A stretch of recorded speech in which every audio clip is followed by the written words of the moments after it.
They have in common. Is anyone brave enough to? They all died. They all died. That is correct. I had not. Yep. Okay. They're all historical figures. That's true. Yep. They're all people. All of them were leaders. Yeah. Okay, that's cool. All leaders in some sense. Yeah. Controversial. Yep. That's pretty fair. Yep. All of them were pretty controversial in their own way. Yeah. That's cool. Well, got pretty close. So the thing I was thinking of, I didn't realize there's so much stuff. I thought I'd pick like 4 very different people, but you guys are good. What do they specifically have in common? So Matt? April the 3rd. So each of these 4 guys all died on April the 3rd, according to the modern calendar that we use.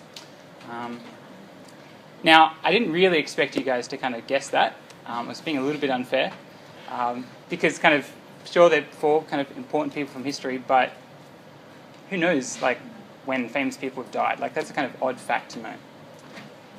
I mean, the thing is, though, like, with Jesus, if I just asked you guys straight out, when did Jesus die? You could have given a pretty good guess. Probably could have figured it out. Why is that? Well, I mean, as important as all those 4 people were, Jesus is obviously the only one who it's claimed came back from the dead. And so that's a big deal, right? Like, someone comes back from the dead, people are going to talk about that. Like, news is going to spread. And so we just kind of assume, like, obviously that's going to kind of make a big impact. But I want to kind of pause there for a second and think. I mean, if you're a Christian here, if you're a follower of Jesus, I want you to kind of mentally think back to last Easter. If this is a big deal, this is news that's worth spreading, how many people do we tell about Easter? Like last year. Like, how many people who maybe aren't Christians, don't know Jesus, how many people did we tell about the events of Easter, about someone coming back from the dead? 5 people? 2 people? Maybe no one? I've got to suspect, for a lot of us, we've told a lot less people than we think we should have. I think we kind of know that, wow, this is a big deal, but we just don't seem to get around to telling people. We don't spread the news. And what I want us to do today is to try and figure out why exactly that is. I mean, the reason why we have a holiday about Easter is because 2,000 years ago, there's a small group of people who thought this was huge. And so they told heaps of people, and it spread to the point where, kind of literally on the other side of the planet, we're still talking about it. And so what I want us to do is kind of look at the events around Easter and go, okay, what happened to these disciples, these early followers of Jesus, that so impacted them, they were telling people like crazy? And to think about how that might apply to us. I'll go to the next slide. So, firstly we're going to start in Matthew's account of the resurrection. So I might read it out. It's in Matthew chapter 28. Feel free to go there if you have a Bible or read from the screen. So, after the Sabbath, at dawn on the first day of the week, Mary Magdalene and the other Mary went to look at the tomb. There was a violent earthquake, for an angel of the Lord came down from heaven, and going to the tomb, rolled back the stone and sat on it. His appearance was like lightning, and his clothes were white as snow. The guards were so afraid of him that they shook and became like dead men. The angel said to the women, "Do not be afraid, for I know that you are looking for Jesus, who was crucified. He is not here. He is risen, just as he said. Come and see the place where he lay. And go and quickly tell his disciples, he is risen from the dead and is going ahead of you into Galilee. There you will see him. Now I've told you." You guys are anything like me? You kind of read the resurrection accounts of Jesus. You get to the parts with the angels and you're like, wow, earthquake, that's pretty impressive. Looks like lightning, really shiny clothes. That's a big deal. And then you move right along. Because apart from being impressive, like, what does it actually mean? I think we just tend to skip over that, but I want us to kind of camp here for a second and think about, what does it mean that an angel is announcing this? Like, why did God arrange stuff that way? Well, I guess the question to ask is, what do angels normally do? Like, what's their normal job? If you look in the Bible from as early as Genesis to as late as Revelation, they have a pretty consistent job of announcing God's judgment. So announcing what God thinks about things. So in some situations where people are getting up to some pretty nasty stuff, they announce, God's not happy, things are going to change. But then there are good things that happen, and the angels announce, this is great, this is awesome, you should tell people. Now, to understand exactly what it would have been like for the disciples to see an angel, I want us to try and, I guess, hop in their shoes as much as possible and think what they might be thinking around this time. So we know that for them, they've just had Palm Sunday. So if you guys remember the account from the Bible, Jesus coming into Jerusalem, everyone's like singing, they're super excited, like this is the Messiah. Like everyone's thinking like this is the Son of God, the one that God has promised to actually save Israel. He's this guy who's performing miracles, he's fulfilling all these prophecies in the Bible. Everyone's pumped. He gets into Jerusalem, he's got this amazing teaching, the crowds are swelling, this is huge, this is momentous. And then he gets betrayed and arrested. He gets convicted by the religious leaders. He gets tortured pretty brutally. He's made fun of publicly. And he's killed. He's crucified. Which, if you're a first century Jewish person and you know your Bible, you know that someone is killed on a tree, they're cursed, cut off from God, an enemy of God. So imagine for a second what they would have been thinking. What have I done? I trusted this guy. I thought he was the Messiah. I put my hopes in him. There's no way this guy could be the Son of God. God would never let something like this happen to his chosen one. Maybe Jesus was crazy. Maybe he was just lying. I don't know. But he could not be the Messiah. And imagine what that would have been like to realize your faith is nothing. It's pointless. It's a joke. And then, Easter Sunday, disciples are going to the tomb, and there's an angel there, a messenger of God. And what does the angel say? Jesus isn't here. He's not dead. He's risen, just as he said he would. Imagine how mind-blowing that would be. Our faith wasn't in vain. I wasn't wrong. Jesus is the Messiah. He is God's chosen one. I mean, how fantastic would that be? To have your faith vindicated and validated, to know that it's true, right after you thought it's a failure and you thought you were the laughingstock of the world. How does that apply to us? Well, if you guys are anything like me, if you're a follower of Jesus, in your experience of walking with God, often we can have times of questioning and doubting and just not being sure if what we're believing is real. And so we we cross our fingers, we just kind of hope that maybe God will perform a miracle in front of me, or something crazy will happen, or Jesus will come back, something, so I can know this is true and real. That wasn't how the early disciples looked at it. You see, they weren't crossing their fingers, kind of hoping, maybe God will give me a sign and I'll know that this is real. Because they already had their sign. Resurrection. God brought someone back from the dead to show them that their faith wasn't in vain. And so what we need to do is we need to realize, I don't need to be waiting for a sign. I don't need to have some vague hope. I know that this Messiah that I'm trusting, that he's the real deal. And so if you want to go to the next slide. So vindication. I think that's the first thing that happens on Easter Sunday, is our faith is vindicated. But I think there's more going on. And so I want us to continue on. So the next slide. Give you a bit of context to this. There have been all these sightings of Jesus, and the disciples are getting together to try and figure out what exactly is going on here, because it's pretty unusual. So they got up and returned at once to Jerusalem. There they found the 11 and those with them, assembled together and saying, "It's true, the Lord has risen and has appeared to Simon." Then the two told what had happened on the way, and how Jesus was recognized by them when he broke the bread. While they were still talking about this, Jesus himself stood among them and said to them, "Peace be with you." They were startled and frightened, thinking they saw a ghost.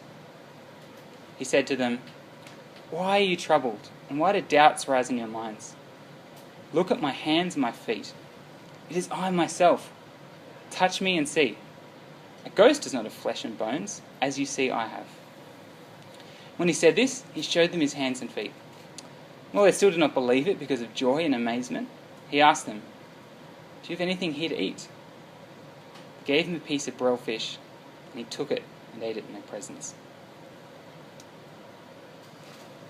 I think one of the things I appreciate about the Bible is that in the middle of some pretty serious, pretty heavy stuff, you just see glimpses into some very kind of human moments. So you have a bunch of people who are like, all these sightings of Jesus, what does this mean? And you can imagine them sitting down having a deep theological conversation, like, what are the implications of this? And then Jesus pops up right in front of them, and the first reaction is, "Oh, it's a ghost." It's kind of silly, right? And, I mean, to be honest, a lot of Jewish people in the first century, they probably thought about ghosts in the same way that we do. As in, we're aware of the idea of ghosts. Mostly we don't really think that, ghosts go around haunting people, that they're a common experience. And first century Jewish people, same thing. But when push comes to shove, and they actually see like a dead person back, what's their first reaction? Well, they go to what they know, and what they know is kind of ghosts. And you can see here, Jesus is going to a lot of effort to show them that he's not a ghost, that he's very physical, right? That you can eat, that you can touch him, flesh and bones. Why is he doing that? What's going on? I think so often when we think about the afterlife, the next age, the age to come, the kingdom of God, all that kind of stuff, we have pretty lame expectations. We kind of imagine, I'll be a spirit or a soul, I'm kind of floating around somewhere in this like blissful state. It'll be very chilled and relaxed, and nice music playing in the background. Be very disembodied, and just imagine like the ocean or something. It's very kind of like relaxing and all that kind of thing. It's generally how we often think about like life after death. But we see here, that's not the picture that we get in Jesus' resurrection. See, Jesus is giving us a window into what the next age looks like, and it's nothing like that at all. It's very physical, like there's this eating and drinking and hanging out with people and walking, talking.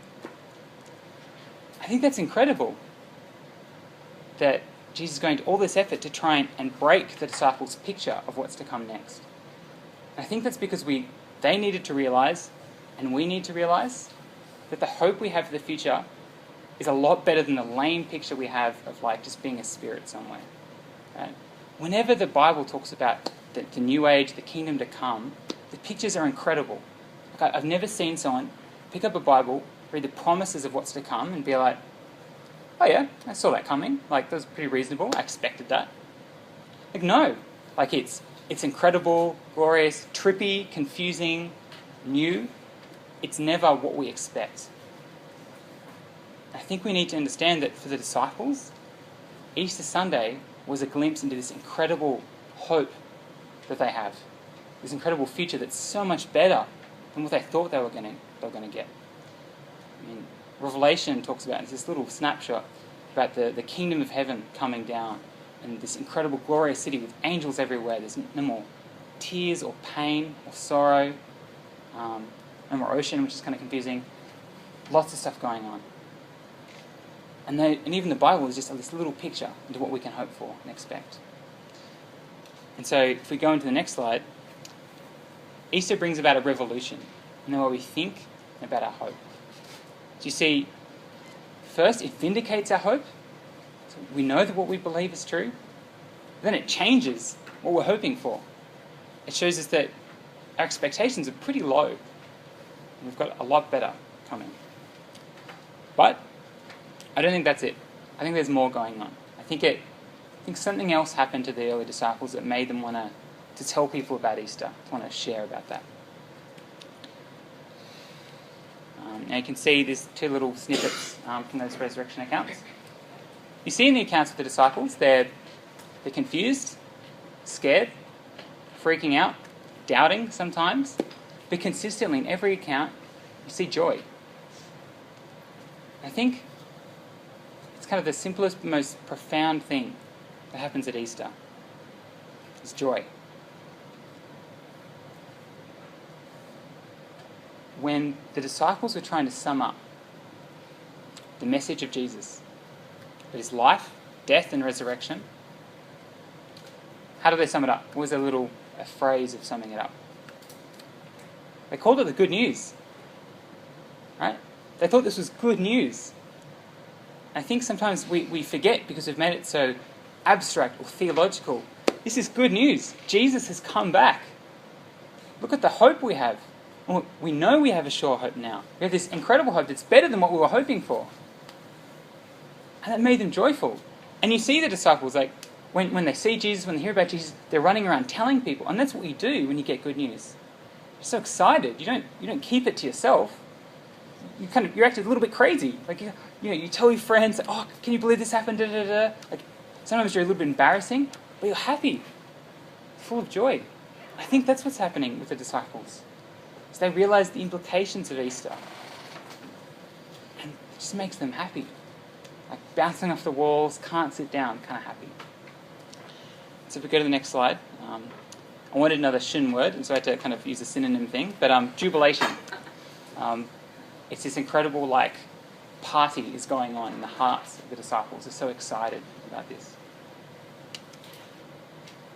And so I think they're the three big things that are happening in Easter.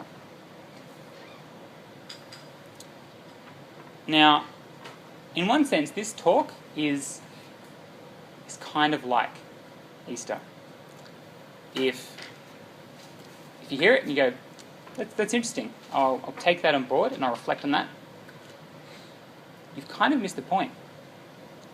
I mean, can you imagine if the disciples who experienced Easter had said, wow, that's really interesting, I'm going to think about that, and they didn't do anything? That would have been crazy, right?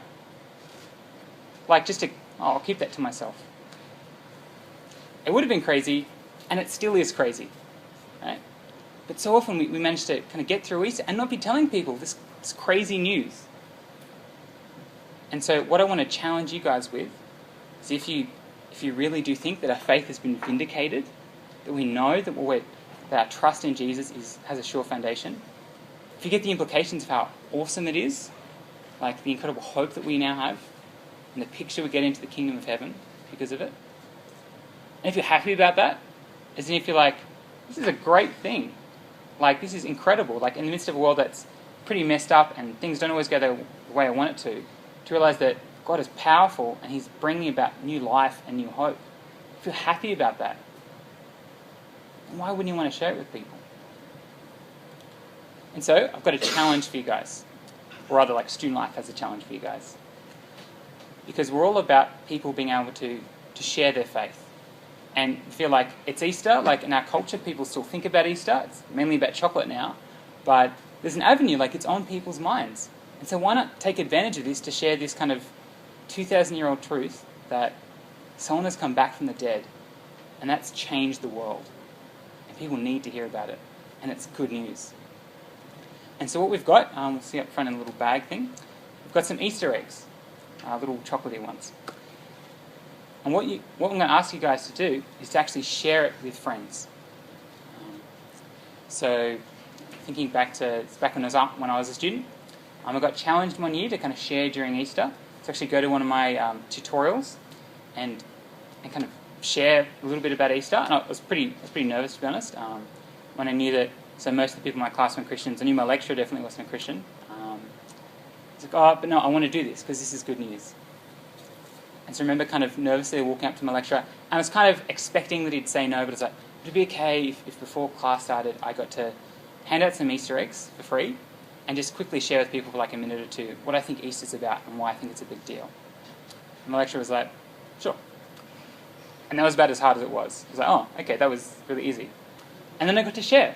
I think most of the people who paid attention were my friends because I'm being polite. Everyone else was like, ooh, chocolate, and then kind of eating it. But it was such a good opportunity. And I just got to do it. And I want to challenge you guys to do the same thing. Like, it's not that hard. And you're already kind of bribing people to listen to you anyway. It's great. And so you could do that in class. You could even just hand an egg to a friend. Particularly as well, I think it's really important on Thursday. So Matt mentioned the talk on the resurrection by John Dixon.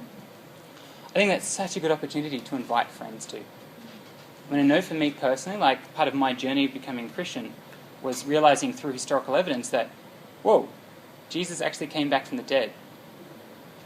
That's a big deal. I can't walk away from that. And that's what really started me on the journey of like thinking about, do I want to follow Jesus? And so it's such a great opportunity here on campus. Like you can invite someone in between classes and be like, hey man, I'm going to this talk, do you want to come with? It's huge. So what I challenge you guys to do is to grab a few Easter eggs, chat to some friends. There's some flyers and stuff as well you can hand out, something like that. And just share the good news of Easter. Awesome. Thank you guys.